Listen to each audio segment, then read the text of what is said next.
All right, I'll call to order this March 26, 2019 workshop and meeting of the Powhatan County School Board. Ms. Wilson, if you'll let the minutes reflect that all members of the school board are present this evening along with Dr. Jones. Will be led this evening in the Pledge of Allegiance by Mr. Cole and the invocation by Mr. Kunka. Please stand. Please join me in the pledge. Pledge allegiance to the flag of the United States of America and to the republic for which it stands, one nation, under God, indivisible, with liberty and justice for all. Lord, we ask that you be with us tonight as we publicly conduct business for Powhatan County Schools. Please guide us in our deliberations so we may make the best decisions in the interest of the students, the staff, the parents, and citizens of Powhatan County. In your name we pray. Amen. Amen. Thank you. All right, well, to those in attendance, we appreciate you taking this your time out of this very beautiful afternoon to join us. First item on the agenda, or next item on the agenda, is the approval of this draft agenda. Do any members have changes necessary to the agenda? Make a motion to approve. Have a motion to approve the draft agenda. Is there a second? Second. Motion with a second. All in favor, please respond with aye. Aye. Any opposed? Motion carries 5-0. So we have approved an agenda. Takes us to the public comment period. This is an opportunity for individuals wishing to address the board to come forward and be heard. There is a time limit of 3 minutes per individual and 5 minutes per group with a 30-minute total time limit. Again, public comment period is open. We would ask that the speakers address their comments to the board as a whole, not to individual board members, and we would ask that they identify themselves both by name and address. Public comment period is open.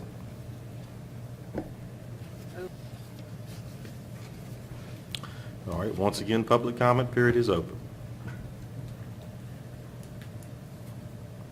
All right, seeing no movement, I bring public comment period to a close.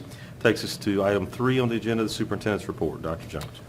Yes, sir. Thank you, Mr. Chairman. The first item is to consider approval for the 2019-2020 school board budget. The budget that is presented for your consideration tonight is the same that was presented on March 12th. As a reminder to the board, we conducted a public hearing on March 12th, and there were no comments from the public. This is the same budget that we also presented at our joint meeting with the Board of Supervisors on March 18th. Staff is requesting 2 motions tonight, or 2 approvals. One is for the operating budget for fiscal year 2020, and then as a separate item, the food service budget for FY 2020. And those motions are there for your consideration. We've also included, as we have each time the budget is presented, has been presented over the last 2 months, a revenue and expenditure summary, the category budgets that will be passed along to the Board of Supervisors if the school board approves the budget, as well as all of our line items for your consideration. All right, so this is an item that we've spent considerable time and effort in discussing over the past several meetings. Are there any further questions or comments from any board members regarding the budget?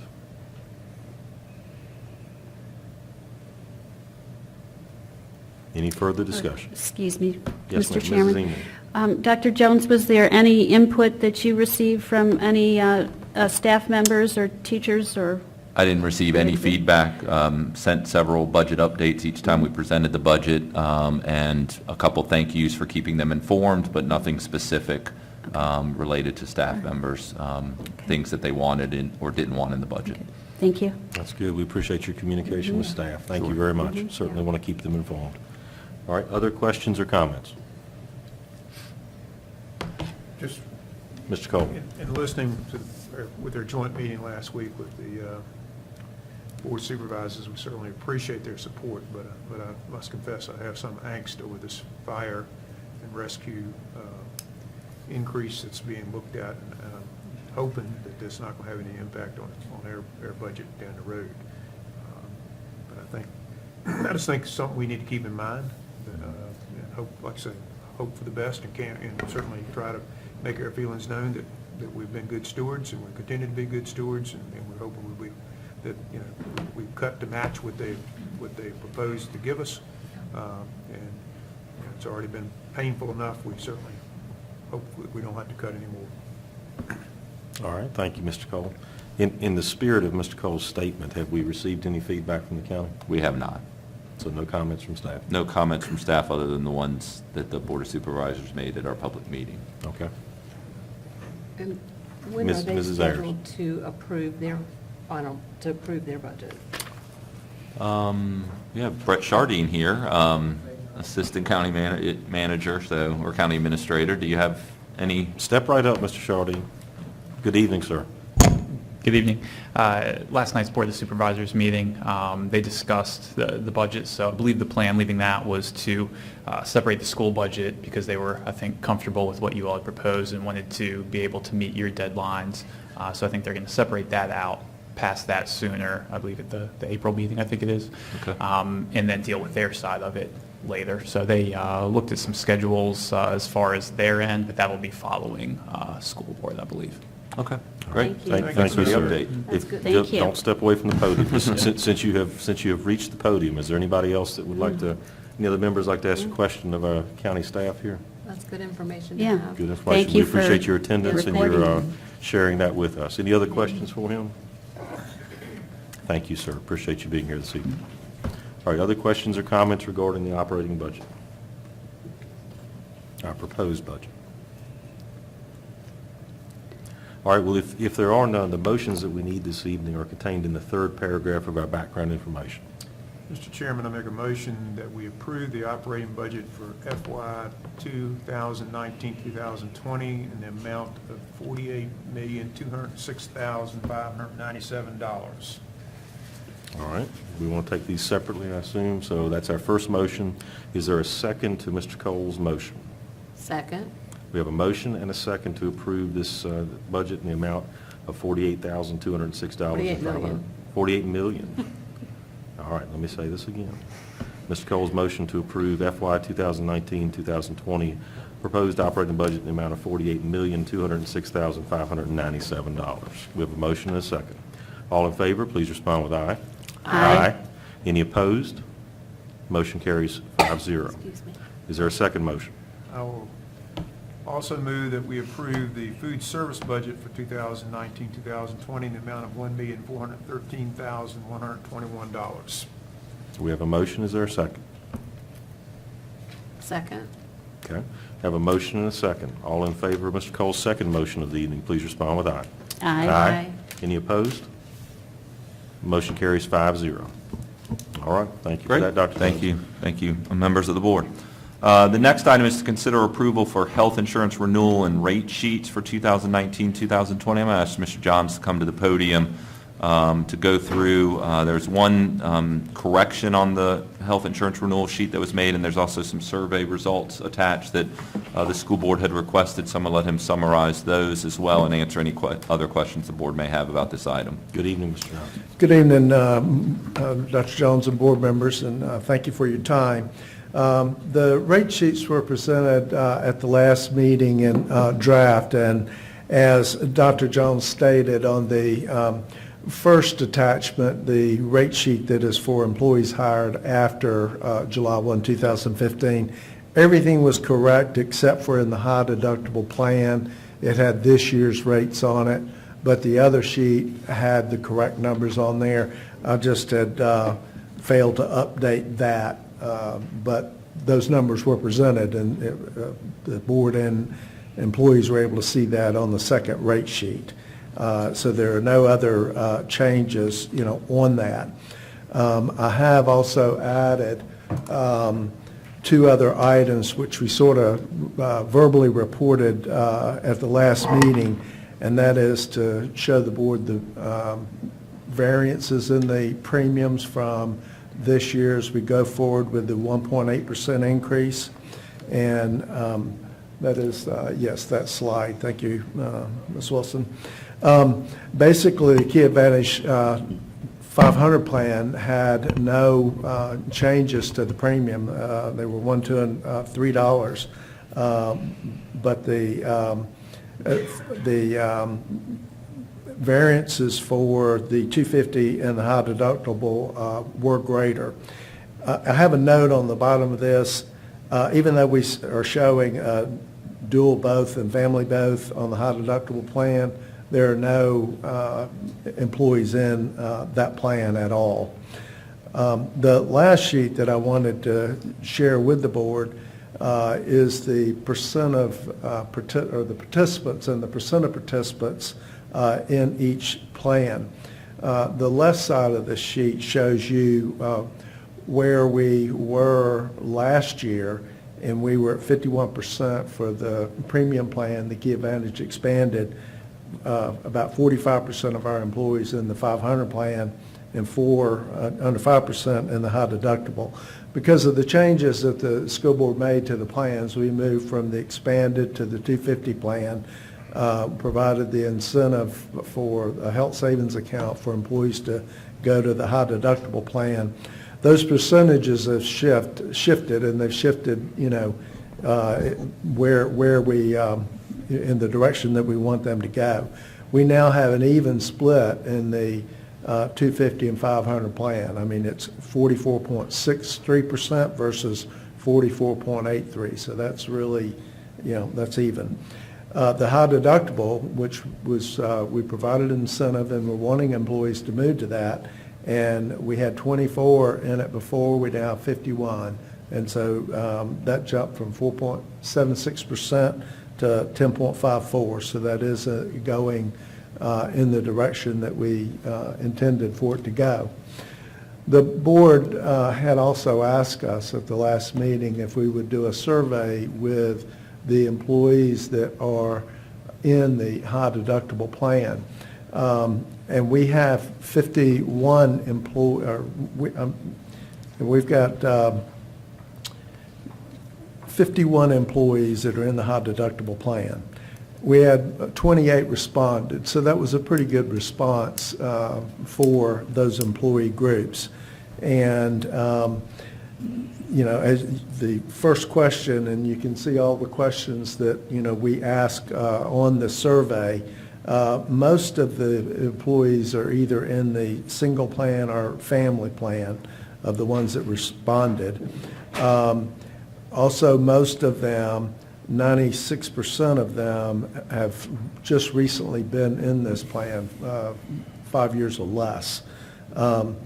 The majority of those that are in it are satisfied with it, 71% versus 28%. But we know this plan is not for everybody. As we went out and briefed everybody last year, we told them that it was not. Next question was asking these employees if they are also contributing to their health savings account, and almost 60% are contributing, 41% are not. They're only accepting the contribution from the school board. And then, we had the question of, would you recommend it? And that was 68% to 32% of the employees that recommended it. We also asked them to provide responses and comments on this. And some of the comments that why some people would not recommend it is because they recognize it's not for everyone. And, we know it's not for everyone. We have briefed everybody on that before. But I'd be happy to address any specific questions that the board may have on the survey. But I think the results of this survey are pretty much what we expected to see. All right, questions for Mr. Jones? Mr. Gunter. Mr. Chairman, it's not so much a question for Mr. Johns, but the heartburn that I continue to have with this arrangement stems around the differences in employee costs to health care for single employees, or let's just say employees that there's one person employed in the school, and ones where the both people are employed in the school and are grandfathered in the old plan. And even though we are passing along the same dollar increase for each of the participants per our 2016 suggestions from the staff, when you look at the rates for 2019, in all cases but one, the dual both and the family both categories are paying less than half, not half, but less than half of their monthly out-of-pocket compared to a single employee. And in a couple of cases, as particularly the high deductible plan, the dual both employees would pay less than a third the cost for the two of them versus a single. Now, I know that there's no both category employees in the high deductible selection because, you know, frankly, the other two plans are so attractive price-wise, there's no one taking that. And in the case of the employee plus one, in the Key Advantage 500, if both people are employed, they're paying less than a quarter of what the single employee would pay for themselves and their spouse. So you're talking over 4 times more to insure yourself and your spouse if you have one person working in Powhatan County versus if you have 2. Personally, for me, that's some heartburn, and I guess my open question to the board is, do we, you know, continue moving forward to only pass along the same dollar increases, or do we come to a different arrangement where these plans and the costs to the families converge at some reasonable date in the future? Because I just don't like the differences that we see given the cost of health care for all of our employees, to see some get such a huge benefit over others. That's all I had to comment on. All right. Discussion or response from Mr. Conklin? Mrs. Emo. Mr. Chairman, what did we decide in 2016? Could you refresh my memory, please? Sure. So I guess in 2015, we changed the plans and didn't make this available to new employees. In 2015 or 2016? 2015. Okay. That was the first action the board took. And at that time, I think we had 56 people or 52 people. 50-something. Yeah, that were in the plan. We now currently have 18 that are still involved in that plan, so we've had quite a drop-off in the number and participation. And then in 2016, we did at least 2 presentations to the board where we talked about quantifying what the benefit was, and if you were a dual, if there was 2 employees, that they would get the same benefit because they would if they were single. We figured out some formulas, and at that point, the recommendation from staff was to continue passing along the same dollar increase. In many cases, it would be a higher percentage increase for the dual individuals, but to continue with that, and that's what we've been doing since 2016, following that practice. So the same Stacy. dollar amount increase for dual and for non-dual. Same dollar amount. I'm sorry, I don't want to insinuate that the Mr. staff is Conklin. not following our recommendations. They are, and they're passing along exactly the same dollar increase. There was, $24 in one category. The Key Advantage 500 only increased by $1 or $2, which were passed along the same for the dual both versus the single. And it is a larger percentage increase for the both category because their premium is much, their out-of-pocket is much smaller. So my question is moving forward, do we continue that, or do we explore alternatives? Okay. Dr. Jones, would you repeat one of the numbers you gave just a moment ago? How many employees did you say we have left that take advantage of that circumstance? Did you say 18 That's, family? 18 yeah, but I'm going to let groups of Mr. employees? Johns. It's on the bottom of the sheet. 11, Which there one? there are 17 17. now. 17 groups of employees. Right, so that's 17 policies, so it would be Right. 34 employees, yes, sir. 7, okay. So what was it before then? We were, back in 16 when we were doing this, the number was 50-something, I don't remember And that precisely. means 100 employees or 50 policies? There was 50-something policies back 50-something then, policies, so, okay. So we've only gone down, So we've gone 20? down from 50-something policies to 17. So it's of less than... 17 policies? Right. Okay. It was 50-something policies versus 17, so it's more than half in that time period. 66% increase, it was 50 to begin with. so. 50-some. Mr. Colvin, do you have comments? I have not changed my position since 2015. if we are fortunate enough to have husband and wife teaching here, I think they deserve the same benefit as if they were teaching separately in two different school divisions. And I believe that within the next probably 5 to 10 years, you're going to lose everybody that's in that category anyway. So, I mean, nobody else can get into it. It can only go down. I just think I understand Mr. Kunka's concern. I appreciate his concern. But at the same time, I don't feel like, it'd be taking a benefit away from somebody, it'd be taking an advantage away. And I'm comfortable with the formula we have and passing the increases on, the equal increases on. And, I think the good news is, and what we're looking at this year, is that the rate increases overall are very, very small. I can't remember a year when we've had this kind of luck. I guess I don't know how else to describe it. This kind of situation where we've had this small of increase, and hence the reason nobody's here talking about it. So that's my position. I certainly, like I say, I understand and appreciate where Mr. Conka is. All right. Mr. Conka, you're not, just so that I understand, you're not suggesting that we eliminate the benefit. You're simply No. suggesting that as we apply the increases to the rates, that we apply it in a different way than it's been done as proposed for us. Well, Is that right? the current formula never truly equalizes. And people that are in this plan, I know some that are in their 40s. They could conceivably be here 20 more years. So, this could continue for a long time unless people leave the division. My concern, and the thing I don't like about it, is that if it were considered a perk or a benefit for being married and both working in the same school system, a logical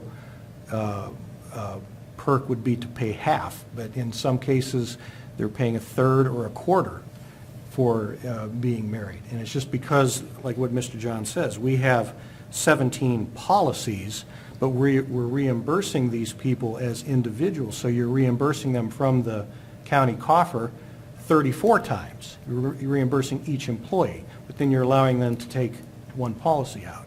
So that's how, they end up paying less than half of a single employee. We have completely different views on this. I see Mr. Cole's view, but it can only hurt, money has to come from somewhere. And those additional employer contributions going to 34 people come from the remaining people in the plan. Their plans could be cheaper. So that's my position on this. All right. Further discussion or comment? Go ahead. No, I Mrs. was Ayers. just going to ask, I'm sorry, Mrs. Emel. I was just going to ask, that's okay. So it was 50-some policies, so over 100 people. And now it's 17 policies or 34 people. Is that, I just want to make sure I'm understanding it. Okay. Go ahead. Thank you. At least 34 people, Well, I agree. 34 employees. 34 Yeah. employees. Yeah, and I agree with Mr. Cole, as I did in 2015, again, understanding Mr. Kunka's point, but I was just curious, Jim, is this, or Mr. Kunka, is this something that you want us to visit in a workshop potentially sometime, or is it something that the board agrees with, enough members agree with him to talk about it again, or is it? I'm not going to force it to be a workshop discussion point if there isn't consensus to That's support what I was to address it. asking the board, if is there a consensus? I mean, we know how Mr. Cole and I feel, but if there are other members that would entertain Well, the hearing it item, again. and I apologize, I did not mean to cut you No, off. it's Were you okay. finished, Mrs. Ayers? Yes. Okay. I was going to say that, so this item is on our agenda for approval this evening. So if there is a desire to make a modification to this rate sheet or to give staff some other instructions about how to proceed, we would need to do that tonight, if we're talking about acting on it for this coming year. What is their deadline? Oh, we need to approve this by April 1st. We can ask for an extension if need be. And we have right now scheduled for open enrollment to begin when we come back from spring break, Mr. The Johns. 2 weeks following spring Right. break, yes, sir. So that's what's been advertised to the staff. I wouldn't want to force that on the board Okay. to make a change for the upcoming year, but I do want to leave the question on the table for, I guess, the 2021 and the future board to discuss. Well, I'm sorry, Mrs. Emo, I apologize. Please go ahead. Mrs. Emo. I'm always open to discussing things. I want to always hear both sides, the full thing. But the one thing that keeps coming back to me is we decided last time that we would stop bringing it up and down for these people who are in it because it's very stressful on them. So you're right, if there's a new board, they can certainly bring it up. But I just want us to consider that, the people that are in it. I don't want to put them in more stress, because I thought we had put this to bed, so to speak. All right, I'll make the job easier then, because I do respect that position, and I'll withdraw my request to revisit this as a discussion item for the upcoming year. And if any board member does want to bring it up and rediscuss it, I would be happy to, but I won't suggest that we do that for this board. I just simply wanted to point out that some of these rates are still very much less than half of what the other employees are. All right.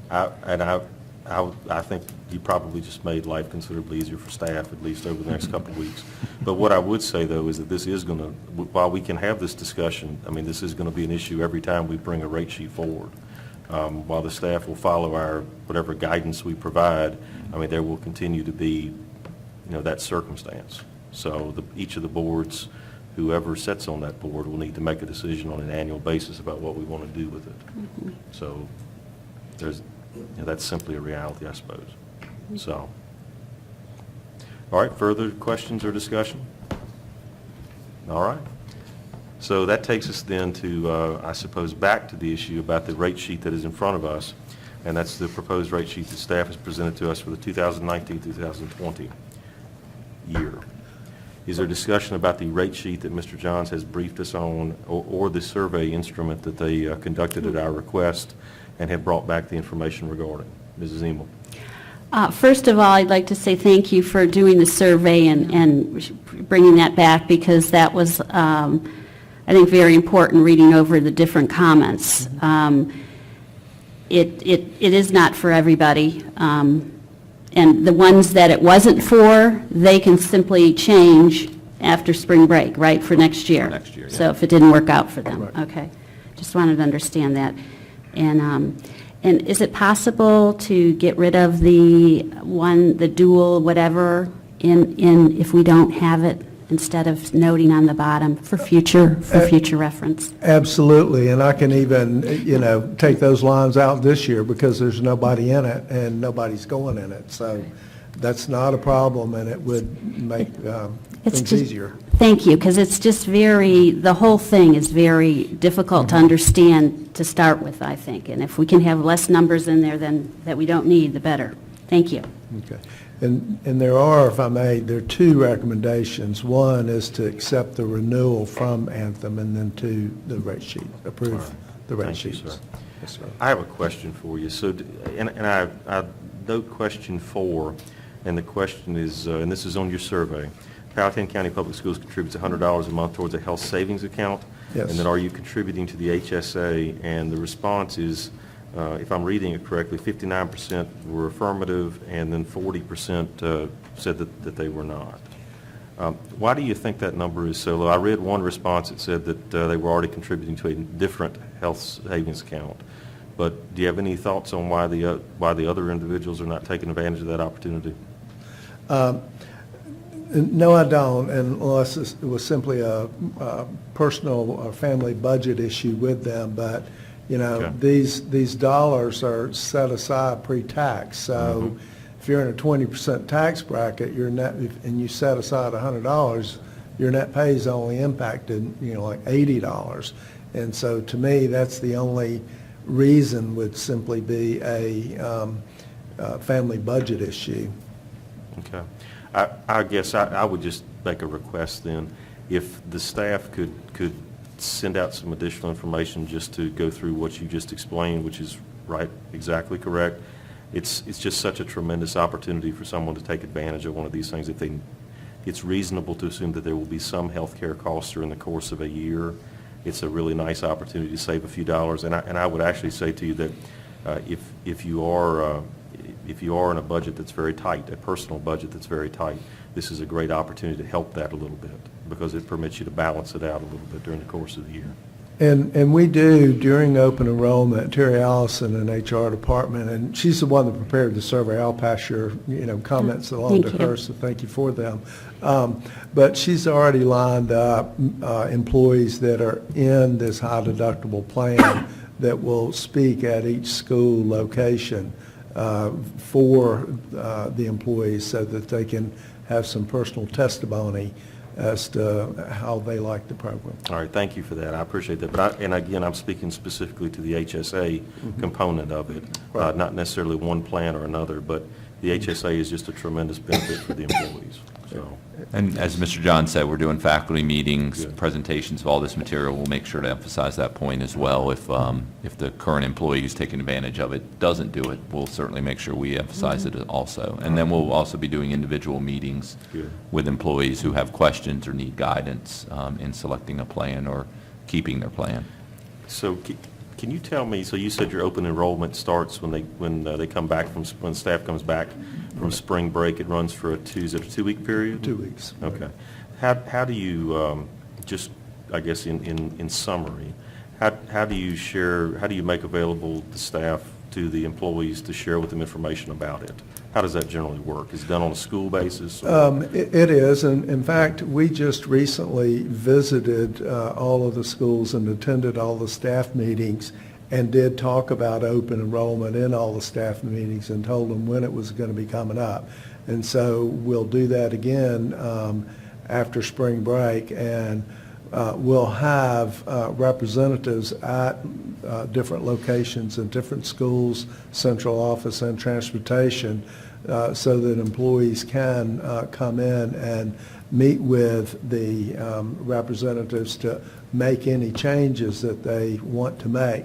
I'll be honest with you, a lot of times in the past, even though we talk about this, we have open enrollments, many employees don't come out if they're not making any kind of a change. But there is one additional caveat that we, have added this year, and that is, the All Clear ID Protection plan that the board purchased 2 years ago ends at the end of this month. And so we have a vendor that is going to provide that for free to employees, but they have to sign up for that. And so I'm hoping that will get employees to come out, and they don't have to buy a product, but they do have to meet with that vendor and sign up with it. So that should get more out this year than we have in the past, that carrot. All right, And thank you, that's a sir. good benefit. Yep, thank you very much. Mr. Chairman. Mr. not- Kunkel, sir. Not trying to be difficult. I don't agree with removing the high deductible as a choice for the dual employees. If we're trying to incentivize that plan, I don't think we should be taking that plan option away from them, even just because no one is in it right now.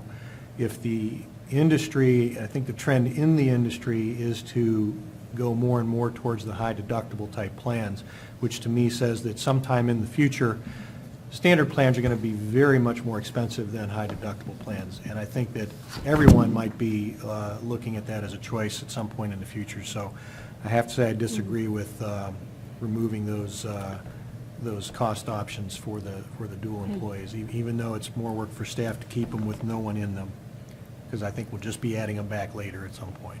All right, sir. We voted on nothing at this point, so. Okay. Well, can I just say? Mrs. Emel. that I just didn't realize that they could, so I'm okay if we need to keep that in, okay? All right. Mr. Cole. Mr. Johns, are we okay budget-wise with the number of folks who've moved into high deductible? I know that that was some concern, that we would, basically, I think the way we figured it is that if they moved into the high deductible, we would save an amount equal to or greater than what we would pay in the $100 a month benefit. Is that correct? Is that the way it's worked out? It has worked out that way. In fact, last month, as we ended February, I did an in-depth analysis as to what we had budgeted in health insurance across the division and what we're actually paying across the division, to include the health savings account incentive. And based at the end of February, we were about a $5,000 difference in savings. So, we are okay in this, and so the answer is yes. It's good to hear. I know that's what our projection was, and that's what our hope was, and I'm happy to hear that's what's actually panned out. And that's pretty darn close when you have close to $4 million that you pay in health insurance premiums across the division. Yeah. So, Thank you. yes, sir. All right, other questions or comments? One more, Mr. Chairman. Okay, I think this is another one of those things that we could put on the list to talk again, like we always do with Senator Sturtevant and Delegate Ware. 'Cause they really need to come up with a insurance policy for school employees. And the other thing that I noticed is they said about the prescriptions were higher in the high deductible. So it's different, every prescription plan is different as well? I'll defer to Mr. Johns on that. The benefits are different in each plan, but I'm not sure about the prescription drug copays on that. I'd have to go back. We have sent out a side-by-side comparison of all the plans, and we'll have available during open enrollment the detailed plans, but when we sent the side-by-side out 2 weeks ago, the detailed plans had not yet been updated by Anthem, so I can't honestly answer your question on that right now. So I'll go with my first suggestion, please. Thank you. Mr. Johns, is that a General Assembly issue, or is that an issue that the Department of Human Resource Management negotiates for the counties and cities? Well, the plan that we're in is a state-sponsored plan, and it's been, it became available in 1979, and Powhatan joined it back then. We've been with this plan since then. And so the General Assembly has offered on 2 different occasions over the last 4 or 5 years bills that would sponsor additional plans. In fact, the last one was Senate Bill 364 that this board 2 years ago had said, we will throw our hat in the ring and see what the costs are, and they were trying to mirror that plan after the plan that the state employees had. And after the initial surveys came back, the costs were so prohibitive that we pulled our hat out of the ring, and so did many other school divisions, and that bill died. There was not enough support to go forward with that. All right, well, I would agree with Ms. Emel then. Let's put that on our list of discussion items for Delegate Ware and Senator Sturtevant. All right, other questions or comments? Well, if there are none, I will make a motion. All right. Anybody? Okay. All right, so Dr. Jones and Mr. Johns, I heard that there are 2 motions you need, if you want to remind us of the... Sure, they're in the recommendation Okay. for boilerplate. So one is to accept Anthem Blue Cross and Blue Shield renewal. Okay. In the boilerplate. So under superintendent's recommendation. Yes, sir.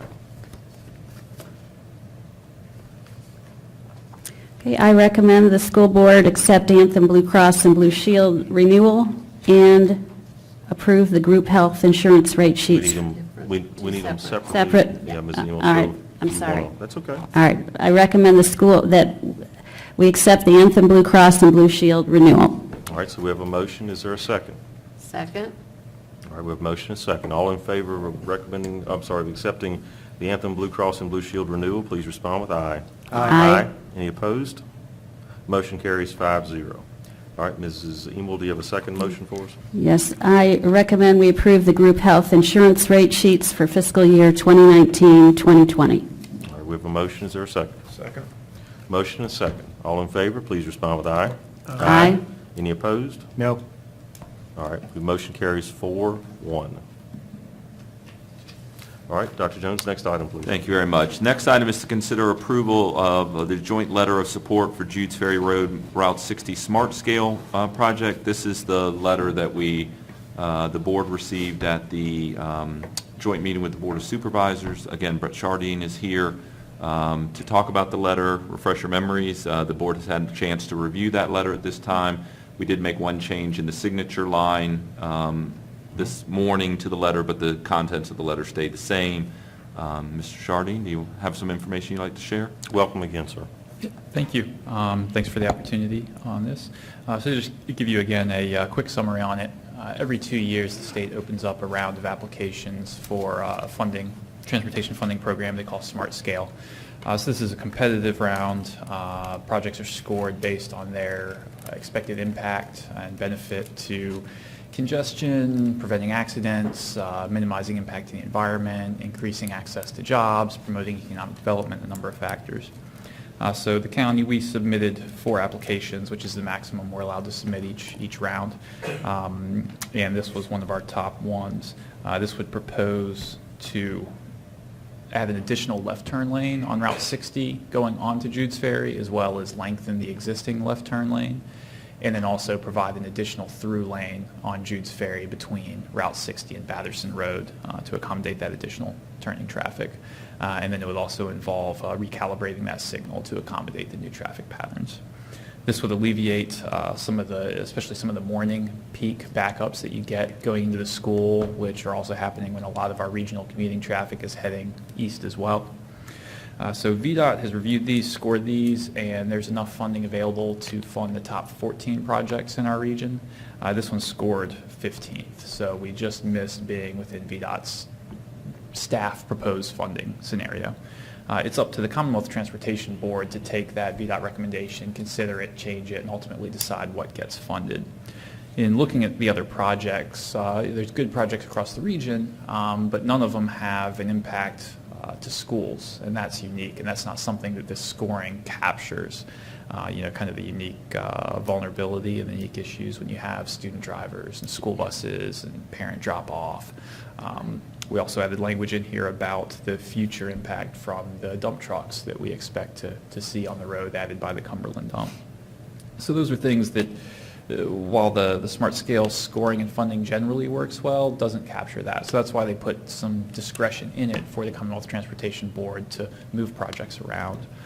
So we as the county plan to advocate to the Commonwealth Transportation Board and VDOT staff that this one should be included for funding this round. We thought it would be more meaningful if we had a joint letter, which we discussed with you at the workshop, and you all sounded supportive of, coming from both the County Board of Supervisors and the County School Board. So that's what we have before you. So if it looks okay, then we'll issue this. We'll get the chair of the Board of Supervisors to sign it, and we'll issue it to VDOT and the Commonwealth Transportation Board later this week. It's kind of to get it on their radar. We're already talking kind of behind the scenes with VDOT staff about it, but to get it to the higher ups. And then in April, they'll have public hearings on all these projects as well, so we'll plan to attend those and again follow up on this letter requesting that they fund this worthy project this year. Happy to answer any questions. All right, thank you, sir. Well, county staff presented this to us at the joint workshop last week. We did discuss it extensively at that workshop, as is the practice of our board. We did not act on it that day because that was the first opportunity that we'd seen to publicly discuss it. It's in front of us this evening. Is there a comment or question? Mrs. Ayers. I'm sorry. Then Mr. Kunkel, please. My question is, and I'm sure it has been done, is there like photo documentation of how dangerous that, like in the morning when those kids are sitting out on the highway, has there been? I mean, it would be probably life-threatening for someone to take photos at that point, but is all of that included with what your proposal is to them? That's a good point, and that was one thing, I think I was speaking with Mr. Tibbs about, exactly what would be the best time, best day to come out there to get a picture that captures it. So we'd like to go out and get some pictures. We hadn't yet, Okay. but we can try and do that possibly this week. So I think that would help. In this letter, we do plan to invite our CTV representative to come out and do a site visit with us. But if we're not able to get that, then at least we can get them some pictures or videos, because, picture's worth 1,000 words. It would help show the issue. So, Absolutely. Yeah. Because if you drive by there that time of morning, I mean, there's always gridlock there, and people kind of, trying to get over into the far right lane to avoid the people sitting in the turning lane. And like I said the other night, this is not a new issue. This has been going on ever since the high school opened, when my children were driving to the high school. So, and it is, it's an extremely dangerous situation that I think could put lives at risk, actually, that if someone gets hit with people traveling that fast, it's, every time I get chills, every time I go by there, thinking, please, God, protect these kids. So, thank you. Mr. Conkey, if I could, before you ask your question, sir, if I could just say, I would ask if you could coordinate with our school resource officers and Dr. Jones' staff when you intend to take those photographs during those high-traffic periods of time. Those are young drivers, and I just wouldn't want to do anything to distract them in their travels. So if you Sure, could just yeah. coordinate that, we'd appreciate it. Yeah, and don't want you all getting a call of some strange person taking pictures of students. You do amazing things with drones now. Yeah. Mr. Cole, that may be I'd the rather a idea as drone well. get hit than one of them taking a picture. Yeah, that's true, too.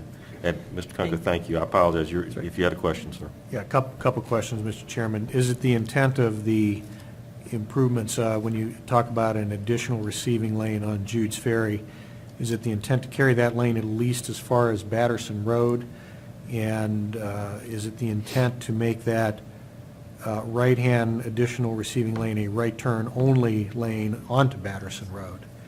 Or is it going to continue past Batterson Road and then serve the entrance to the high school? That's my first question. Yeah, so that one, it would go all the way through, so it would be completely connecting from 60 to Batterson, but it would be a right turn only. Okay. And then my second question, and I mentioned this in the joint meeting, is having two left turn lanes, I think, is a benefit. Extending them is a benefit. I think it would be necessary at that point to have some sort of a soft barrier between the turn lanes and the through lanes, the eastbound through lanes, so the traffic that chooses to take New Dorset cannot cross two lanes of traffic to get into one of those turn lanes. They do have an option to go to the corner. I know everybody hates that corner, but I think that people trying to wait and cross across two lanes is a hazard in itself. And if we have two left turn lanes that are now extended further back, they're going to be waiting to get in between cars, possibly to cross to the inside-most turning lane. I just strongly suggest that be considered, and there's one example of that type of soft barrier at the bridge over the Powhite, with a left turn into the Bob Evans and whatever else is back there. You cannot get off the Powhite and get across three lanes of Midlothian onto that left turn lane. So that's all the comments I have for that intersection. I agree with you. That makes perfect sense to me. Yep, and after the workshop And that is going last to be week. an unpopular Hold on one. position. I'm sorry. Yeah, after you've asked about that at the workshop last week, I did talk with our local VDOT staff. So they're looking at that. Typically, the soft barriers, those type of construction, are things that they can often do within just their own local budgets. So I don't think it's something where we would have to amend this or change the budget on this. They could probably be accommodated separately, but we're talking with them now about how to best do that. All right, thank you. Other questions or comments?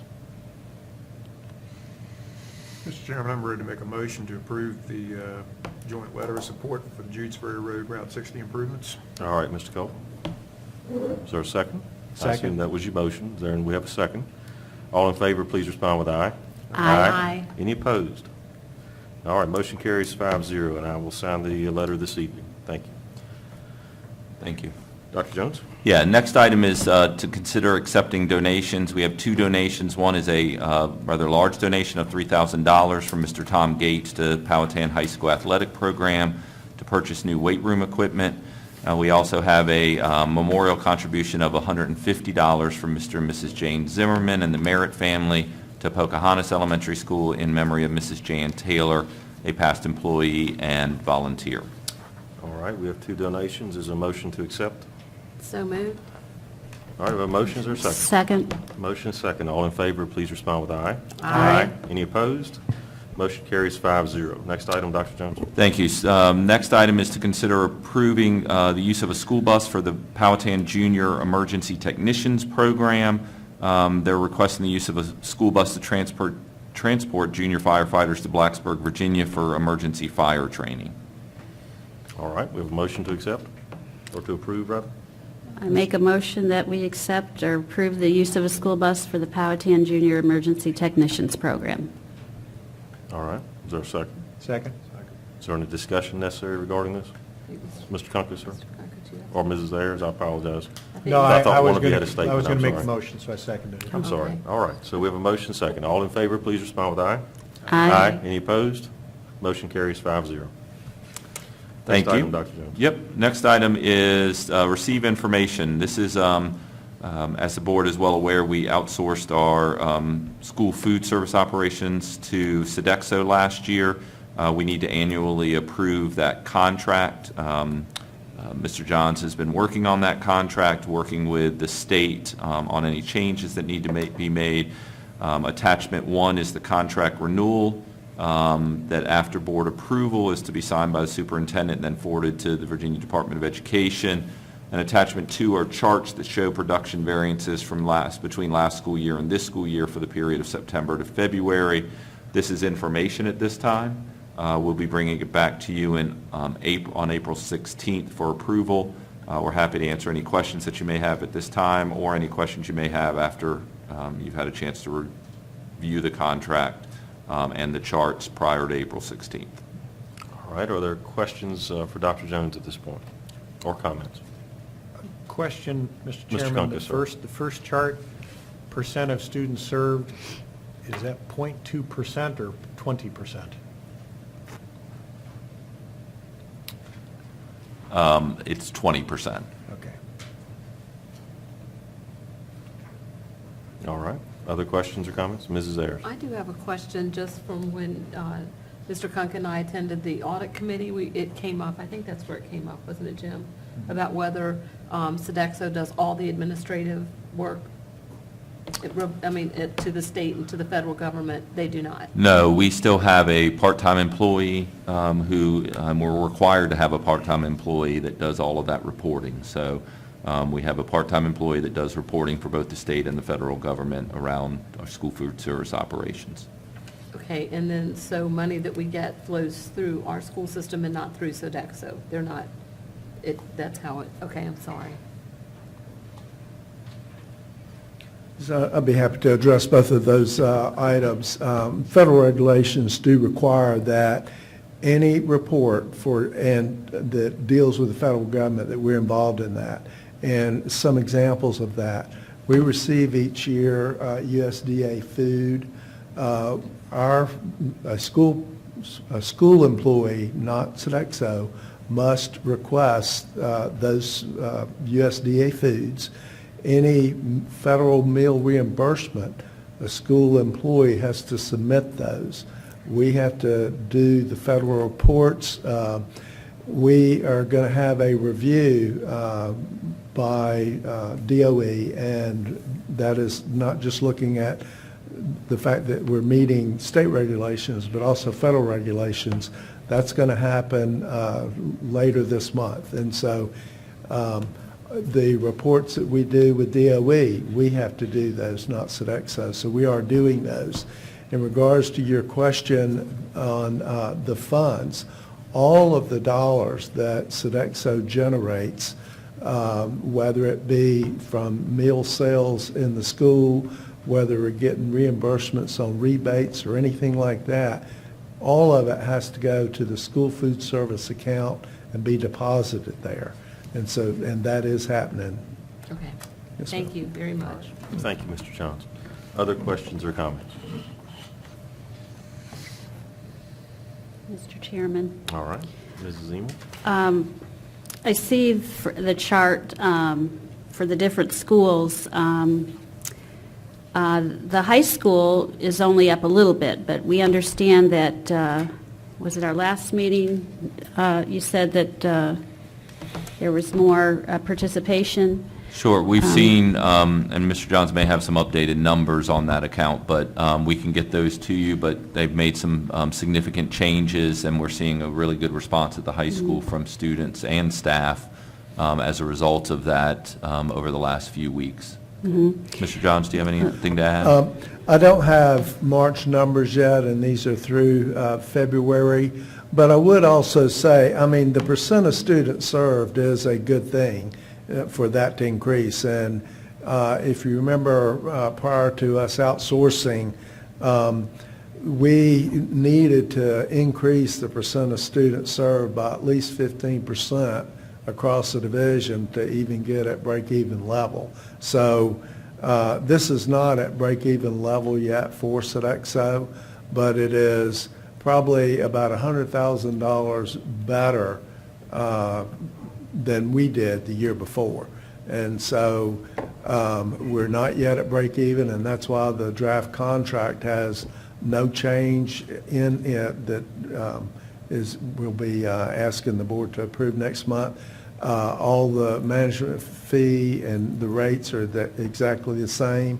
They are also not even falling back on the clause of a CPI increase, keeping everything flat and level. So, and I'd also say that prior to us doing this, I talked to 35 probably around there school divisions on the East Coast, from Pennsylvania to Maryland down to Florida and all that kind of stuff. No company came in, did they, meet their goal the first year, but they all did the second year. So I'm not surprised that, I'm glad the numbers are better, but I'm not surprised that they're not in the black yet. Next year, I think they will be. Well, I think that had they started out the way they just changed, what was it, a month ago or so, I think that would have been a better idea. And I was there on Friday, and I had the Asian dish, and it was good. But the middle school was the other, when we were there, Ms. Ayers and I were there for the Civics Day, the students were complaining, and we were wondering at that time if there had been any tastings yet for the middle school, and when that would happen if it hadn't happened. Do we know that? This first year, there was a whole lot of change and adaptation that they had to do as they're coming into a new division and so forth. And so they didn't roll out their full-blown, everything that they, are capable of doing to start with. But we have had the Future Chef competition for elementary students, and that went very well. I mean, those kids did a great job. And we will there are similar programs that they will roll out at the middle and high school level, but they will be rolled out for next year. And that's nice, thank you, I appreciate that, but what I'm talking about is the everyday meal. The kids at the middle school have told us that they don't like the food, and so that's what happened at the high school, and they had tastings and things changed. So I'd like to see the same thing for the middle school kids. So if they're, Dr. Jones? if they want to get my vote and keep my vote, then they got to make some food that the kids are going to eat and that they like. I'll share your comments with Sodexo. Thank you. All right. Thank you, Mrs. Emo. And we'll get a date for the tastings if it hasn't happened already? We'll talk to Sodexo about it and get back to you with what their response is. Oh, you don't know if they've had tastings yet or not? I'm not aware. Okay, I'm all not- right, I'm not sure. thank you. All right. Dr. Jones? That's just information at this time. We'll bring it back to you in April for approval, and we'll have answer to any questions that the board has at that time. All right. Thank you very much. Any other questions before Mr. John steps away from the podium? for this particular section. Thank you, sir. Yes, sir. All right. And the last item that I have for the board, and this is for information as well, and this is to receive revised VSBA policy updates with recommendation for approval of policy updates at April 16th meeting. What we did is we separated out all the policies that only contain legal references or other changes that may have occurred.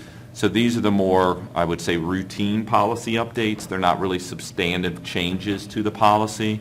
So we're asking for these to be approved in April. In April, we'll bring the policies to you that have the more substantial update and then give the board more time to review those policies before we look for approval, probably at the second May meeting of those policies. But these are the ones that, after reviewing all the updates that came from VSBA, we really felt like we're pretty cut and dry with just policy and legal references for the most part, or policies that we don't use. All right, so tonight is our first opportunity to ask questions or to make comment about any of these proposed policies. Any questions or comments from board members? I appreciate what Dr. Jones has done. Nonetheless, it's 28 policies. Yep. And I think most of us try to review the whole policy in addition to the changes. So it's a lot of work between now and April 16th. Most With- of these, Maggie Walker Ms. just Ayers. did these, I'm on their policy committee, and most of these are just like a cross-reference change. I mean, it's not anything, like you said. There's nothing that in the text of changes the policy that's changed. It changes dates, it changes legal references, and Maggie Walker pretty much did the same thing. We just literally looked at each one of the cross-references, and it didn't take very long, because we did it probably within an hour. So that was just, Okay. the next one's coming. Still Mr. Chairman? We have to take those in little bits, I think. all right, Mrs. Eno. I can appreciate that, too, but I'm with Mr. Cole on this one. Spring break is next week, and I kind of wanted to have a break, too, and then when we come back, we just have the one meeting, right? And the first meeting of the month is usually filled with lots of stuff. So I'd vote for, I'm okay with it. I'm just saying that, regardless of when we do it, we've got to do it. right, but I'd like to see it split, Well, too. we're not voting on anything at this point. If the desire is to split these and only take up some of these items or some of these proposed policy changes at the next meeting, we can do that. So what is the interest of the Or committee? the other option would be we don't need to bring them back to you until May. It's just, All right. we're going to have some other more meaty policies that will have to be reviewed at the same time in order to be approved, before the end of the school year. Well, I would say I do agree with Mr. Cole. I try to read each of these, no matter what the changes are, to make sure that I'm comfortable with where they are. But Mrs. Ayers, do you have a question or a comment? Well, I just wanted to say, why don't we approach it the way that why don't we do what we can? If some members have an issue with, doing all of these, like you said, we can separate the ones that they've read through at the next meeting and then carry the other ones forward. Yeah, well, we have not done the agenda for the next meeting. It's not been published. So we have a lot of flexibility here, folks, whatever you'd like to do. Do we want to take up all of them at the next meeting, or do you want to take up half or a portion, or we could carry them all and do them all at one time? What's the desire of the board? I vote the first page. First Only. page. All right. Well, we're not really voting on this either, so how would you like to do this? Ms. Emels put her desire forward. So that's taking us through I mean, some of them GBD. were literally like a typo, like they corrected like a word that was misspelled. So, I mean, it's really not reviewing policy, it's just really reviewing little, I understand that, but what Mr. Walters said was, I read it too, because it updates me on, oh yeah, that's right, we do this, or we don't do this. So, All right. Mr. Kunkel, you have any concerns? I personally prefer to get them all out of the way at one time. too. Mr. Cole? I'm okay either way on this. If we've got more following, I'd just soon get these off the plate and go to the next one. A lot more with a lot more to Yeah. be changed. So I can always come back to these and read them later. I'll get through them. I'll get through the policy changes and the other corrections and go back, pick them up later on. It just points out that we have far too many policies. Yeah, I would agree with that. Every time the Virginia legislature meets, we get more. So, Imagine that. Well, Mr. Cole, you've indicated you were okay either way. Yeah. So with that said, I will defer. Ms. Emel would prefer to do half of these on our next meeting. Let's do that. So that'll take us through GBD, staff communication. We can still review everything else, those of us that have the time, then we can move forward. So if anybody's got a concern, please tell me. We didn't vote on it, but I thought I heard Mr. Cole say he was okay either way. it's fine. Did I misunderstand you, sir? No, I'm fine. If I'm you fine. prefer to take them all up, please say so. It's just going to increase. What I understand Dr. Jones says is going to increase what we've got to do later. So It is. All right, and I misunderstood you, I'm sorry. Then that's three of us that would prefer to do them all. All right, with that said, then let's keep them all on the agenda. If we're not able to vote on them at that meeting, we're not able to vote on them at that meeting. All right, thank you. I apologize, Mr. Cole, I thought that I understood you to have said I it didn't mean to differently. mislead you. So, I didn't know that there were going to be lots and more. No. I should have. Nope, I misunderstood you, I apologize. All right, so that takes us to other questions or comments regarding these policies? All right, hearing none. All right, next item on the agenda is closed session. Ms. Emel, could I ask you to read the certification and the motion for our closed session, please? Yes, I recommend and make a motion to enter into closed session pursuant to Code 2.2-3711A1 to discuss the employment, resignation, and leave of specific employees, and pursuant to Code 2.2-3711A2 and A4 to discuss the expulsion and school placement of specific students. Codes 2.2-3711A1, A2, and A4. All right, have the recommendation in the form of a motion. Is there a second? Second. Motion and second. All in favor, please respond with aye. Aye. Any opposed? Motion carries 5-0. We are in closed session. All right, Ms. Emel, do you have a motion for us?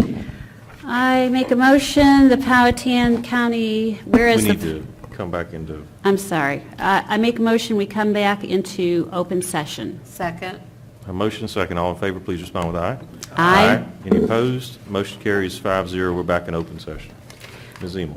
Whereas the Powhatan County School Board has convened a closed meeting on this date pursuant to an affirmative recorded vote and in accordance with the provisions of the Virginia Freedom of Information Act. And whereas Section 2.2-3712D of the Code of Virginia requires a certification by this school board that such closed meeting was conducted in conformity with Virginia law. Now, therefore, be it resolved that the Powhatan School Board hereby certifies that, to the best of each member's knowledge, only public business matters lawfully exempted from open meeting requirements by Virginia law were discussed in the closed meeting to which this certification applies, and only public business matters as were identified in the motion convening the closed meeting were heard, discussed, or considered. Aye. Aye. All right, next item on the agenda is approval of the personnel docket and the addendum. Is there a motion to approve? Mr. Chairman, I make a motion to approve the personnel docket as presented by the superintendent in closed session. All right. Second. Motion and second. All in favor, please respond with aye. Aye. Any opposed? Motion carries 5-0. Next item on the agenda is board comments. Mr. Kunko, can we start with you, sir? I have nothing other than wishing everybody and the staff to have a good spring break. All right, thank you, sir. Mrs. Ayers. I'll ditto what Mr. Kunka said, and, just to take a moment to thank the Board of Supervisors for separating the school board budget out and approving that earlier, because that really, I think that does help us, does it not, Dr. Jones? Yes, it does. Very So much so. just want to send out a thank you to them for making that consideration. Very good. Mrs. Emel, I'm sorry. Okay. I wanted to say that I attended the Youth Mental Health First Aid Workshop last Friday. It was a free class, and I shared my book with Dr. Jones and my certificate. It was a free class offered by, and the book is offered by VCU, and I have since found out that it is part of the Virginia Tiered Systems of Supports that we have, Project Aware, and it's free trainings for schools, and I would like to highly say that we do this for our guidance counselors, our psychologists, and perhaps even teachers at the high school and middle school.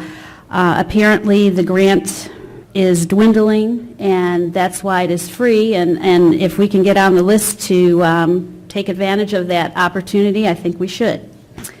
Let's see, busy week last week, saw Dr. Jones at the PLI meeting and the NAACP meeting with Dr. Alejandro and Dr.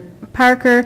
Both nights were very nice presentation and a good representation of our county and our schools and all we're doing. I visited the High School Opportunities Job Fair last Friday, and that was very nice that they had put together. I don't know if the young people realize how nice. I mean, people were there offering them summer jobs and colleges and opportunities and things. I think that was a wonderful thing that our high school did for them.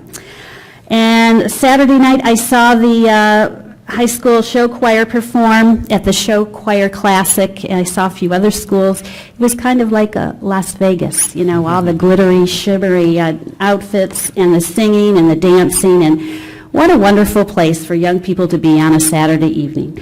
And that is it. Thank you. All right, thank you, Mrs. Emel. Mr. Cole? Just, once again, Dr. Jones is aware of this, that Appomattox Regional Government School is going to raise their tuition. I don't think it's a significant impact on their budget because we don't have half dozen students down there, but there is, it's still going to be well below what Maggie Walker is, but I think we can expect some regular tuition increases from them because they're trying to get their salaries up to be better than what they are right now. They're pretty low in the region. They have a number of part-time people that have probably in the 20-25% turnover range a year, and part of that's due because of salary and part-time positions. So just keep that in mind. They'll vote on their budget at the next meeting in April, but like I say, Dr. Jones is aware of it, and I think we plan for it in their budget, so it's not a huge amount, but I do want you to know that's out there. Thank you. All right. That's all I have. Thank you, Mr. Cole. I would just say that I attended a couple events at the high school recently, the FFA dinner, and then also I suppose it was an orientation night for the parents for the varsity and junior varsity football programs. Heard some comments about that. Clearly, our new coach has some plans, and I look forward to see what he'll do with the program as we move forward. And I do want to take a moment to thank the staff that were involved in the variety of ways with our budget preparations, benefits, and all of those things. I know that is a very detailed process, a very time-consuming process, but critically important is tonight we approved about a $48 million budget. That's a significant amount of work, and it represents a significant amount of the revenue for our county, and just appreciate their efforts in putting that together. Thank you very much, Dr. Jones, to you and your staff. Thank you. Dr. Jones, your comments, sir? No additional comments other than to say, to Ms. Emel's point, we have had some staff that have gone through that youth mental health training. I found out from Ms. Wojcicki, and she appreciated you giving her those materials, or that I passed the materials on to her, and we are going to be investigating having some other people go through that training, staff that could benefit from that. Wonderful. Thank you. Yep.